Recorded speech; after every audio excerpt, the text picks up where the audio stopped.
teman-teman semua, bertemu lagi dengan saya Maya Rizka. Oke, di video kali ini saya akan jelaskan mengenai struktur laporan keuangan desa, di mana sebelumnya saya sudah jelaskan mengenai tata kelola desa. Nah, kali ini saya akan jelaskan mengenai struktur dari laporan keuangan desa. Laporan keuangan desa sendiri terdiri dari yang pertama ada laporan realisasi APB desa, kemudian ada laporan daftar program sektoral, program daerah, dan program lainnya. Kemudian ada laporan kekayaan milik desa yang kemudian dijelaskan secara rinci di catatan atas laporan keuangan. Nah, langsung aja yang pertama adalah laporan realisasi anggaran pendapatan belanja desa. Laporan realisasi anggaran desa ini menyajikan ikhtisar sumber, alokasi, dan penggunaan sumber daya ekonomi yang dikelola oleh pemerintah desa dalam satu tahun anggaran. Nah, di sini kita pakai adalah tahun anggaran 2019. Laporan realisasi anggaran desa ini juga menggambarkan perbandingan antara anggaran dan realisasinya dalam satu periode perlaporan, yaitu di tahun 2019. Laporan realisasi anggaran desa memuat beberapa unsur atau komponen.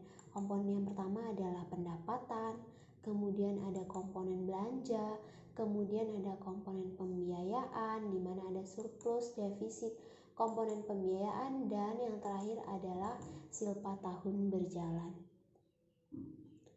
Langsung saja, yang pertama adalah komponen pendapatan.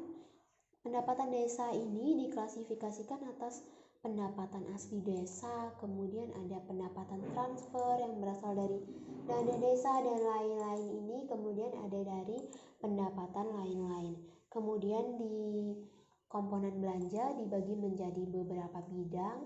Ada yang pertama ada penyelenggaraan pemerintah, pelaksanaan pembangunan desa, ada pembiayaan kemasyarakatan desa, kemudian ada pemberdayaan masyarakat desa dan penanggulangan bencana. Semuanya dirinci di bagian belanja ini di masing-masing bidang. Kemudian ada komponen pembiayaan yang terdiri dari penerimaan pembiayaan, kemudian ada komponen pengeluaran pembiayaan. Terakhir adalah silpa di tahun berjalan.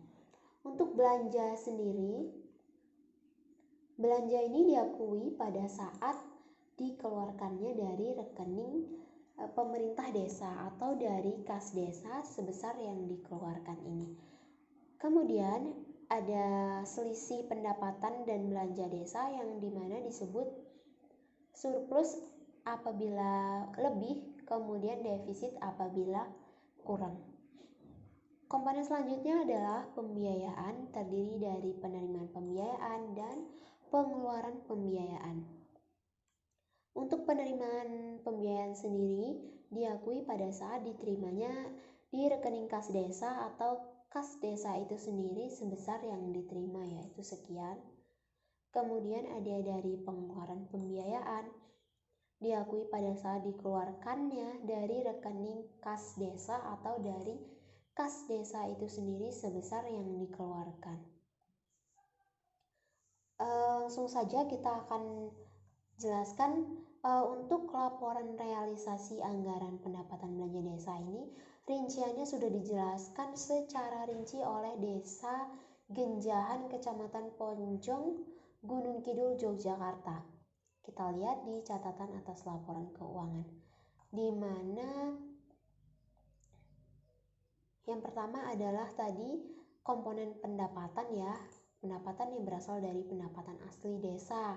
Yang pertama, pendapatan asli desa berasal dari nominalnya adalah dari hasil usaha, kemudian ada hasil aset, swadaya atau partisipasi dan gotong royong, ada dari lain-lain pendapatan asli daerah yang sah, pendapatan asli desa yang sah. Kemudian dari hasil ini ditotal sehingga hasilnya di bagian sebelah sini. Ini untuk bagian anggarannya, kemudian ini untuk bagian perealisasiannya. Apabila dalam anggaran ini lebih besar daripada perealisasiannya, maka akan terjadi kekurangan dalam perealisasiannya, sehingga diletakkan di bagian sebelah kanan, namanya adalah lebih atau kurang. Diletakkan juga di realisasi di bagian sebelah sini. Kemudian ada dari pendapatan transfer dana desa bagi hasil pajak, ada alokasi dana desa, dan dari keuangan kabupaten. Kita lihat nih, ada dari dana desa, ada dari tahap 1, 2, 3, kemudian dari tahap ini anggarannya sekian, di jumlah sekian, perealisasiannya adalah sekian, kemudian jumlahnya sekian. Kita lihat nih ada perbedaan di tahap ketiga. Di tahap ketiga ini ada anggarannya Rp334.695.470, di mana di bagian perealisasiannya memiliki kelebihan nih. Jadi apabila ada lebih, maka dalam perealisasiannya ini diletakkan di sebelah kanan, diberikan tanda kurung artinya lebih, kemudian diletakkan juga di bagian realisasi sebelah sini. Kemudian ada juga di bagian dari hasil pajak dan retribusi daerah. Ada dari tahap 1, tahap 2, kemudian ada kelebihan bagi hasil pajak di tahun 2018 sebesar sekian, sehingga di total anggarannya adalah sekian, kemudian realisasinya sekian, untuk lebihnya juga di total sekian, sehingga ditaruh di sebelah sini. Kemudian ada selanjutnya ada dari pendapatan lain-lain. Kita lihat dari pendapatan lain-lainnya. Untuk pendapatan lain-lain ini untuk Desa Genjahan sendiri ada dari di sini nih 10 juta dari penerimaan hasil kerjasama desa dengan pihak ketiga. Kemudian ada juga dari bunga bank, memperoleh dari bunga bank anggarannya sekian, kemudian yang terrealisasi adalah sekian, sehingga ada kekurangan dalam perealisasiannya diletakkan di sebelah kanan.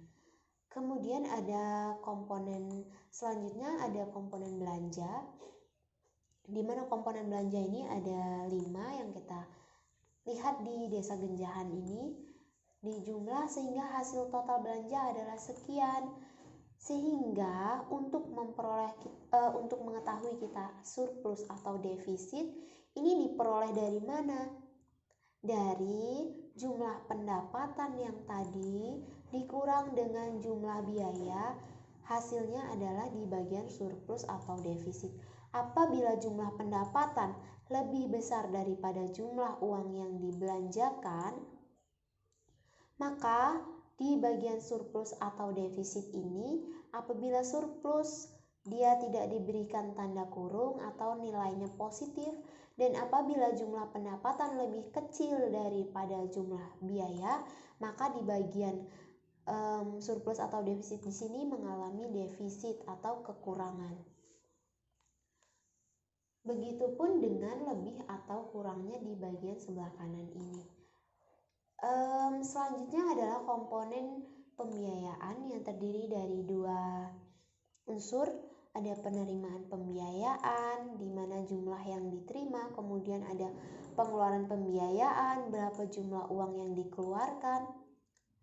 Itu juga akan dijelaskan secara rinci di bagian catatan atas laporan keuangan ini, di mana pembiayaannya nih ada penerimaan pembiayaan terdiri dari yang pertama ada dari silpa tahun anggaran sebelumnya, artinya di tahun 2018. Kemudian di jumlah hasilnya ini ada juga di pengeluaran pembiayaannya berasal dari penyertaan modal desa sebesar 100 juta. Kita lihat nih di sini antara penerimaan pembiayaan dengan pengeluaran pembiayaan adalah lebih besar di pengeluaran pembiayaan. Artinya di bagian uang yang kita peroleh dengan uang yang kita keluarkan sebagai pembiayaan itu lebih besar uang yang dikeluarkan. Jadi untuk selisih pembiayaan adalah hasilnya minus. Untuk kita ketahui bahwasannya selisih pembiayaan dengan surplus atau defisit yang di atas berasal dari pendapatan dikurang belanja, hasilnya harus sama.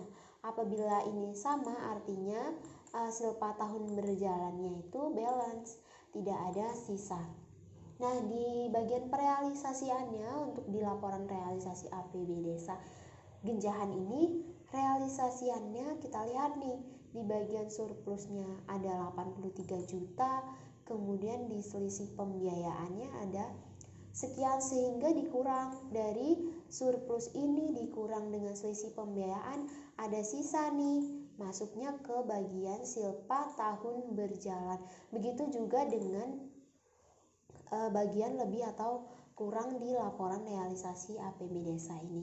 Kemudian kita lihat ada lampiran kedua di Desa Genjahan ini, ada laporan realisasi kegiatan selama tahun anggaran 2019. Nah, untuk laporan realisasi kegiatan ini memuat rincian dari kegiatan apa saja yang dilaksanakan oleh desa tersebut selama tahun 2019. Ada banyak nih, ada penyediaan operasional, kemudian pembangunan dan lain sebagainya. Kita akan bahas satu persatu. Yang pertama dari anggaran atau rencananya. Anggarannya sendiri adalah sebesar 2.055 sekian, kemudian di bagian perealisasiannya hanya 2.046 juta. Artinya anggaran lebih besar daripada perealisasiannya, berarti ada kurang nih sebesar ini bagian anggaran dikurang dengan bagian realisasinya. Kita lihat di bagiannya untuk dari mana asal perealisasian uangnya ini. Untuk sumber dananya ada dari 4. Yang pertama ada dari dana desa, kemudian ada alokasi dana desa, kemudian ada dari lain-lain dan bentuk lain. Kita lihat salah satu contohnya dari yang perealisasiannya menggunakan dana desa. Kita buat contoh satu, yaitu ada 12 juta. Kita lihat 12 juta ini dari mana? Apa sih yang menggunakan dana desa? Oh, dari sini. Penyelenggaraan PAUD, TK, TPA, dan lain-lain ini berasal dari dana desa. Jadi dana desa yang dikeluarkan adalah untuk pembangunan PAUD tadi dan lain-lain. Kemudian ada sumber dana alokasi dana desa. Menggunakan dana alokasi dana desa ini bagian mana? Oh, ternyata di penghasilan tetap dan tunjangan kepala desa. Tunjangan kepala desa ini juga menggunakan, selain menggunakan alokasi dana desa, juga menggunakan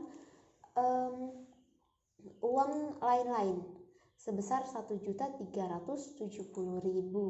Nah, ini nanti masing-masing akan dijumlah sehingga ketemu nilai di bagian sini. Yang kita tahu bahwa tadi untuk anggarannya adalah 2.055 juta, sedangkan perealisasiannya 2.046 juta sekian. Artinya di bagian realisasi kegiatan ini ada kekurangan dalam perealisasiannya di Desa Genjahan ini. Selanjutnya untuk laporan keuangan selanjutnya ada di daftar program sektoral.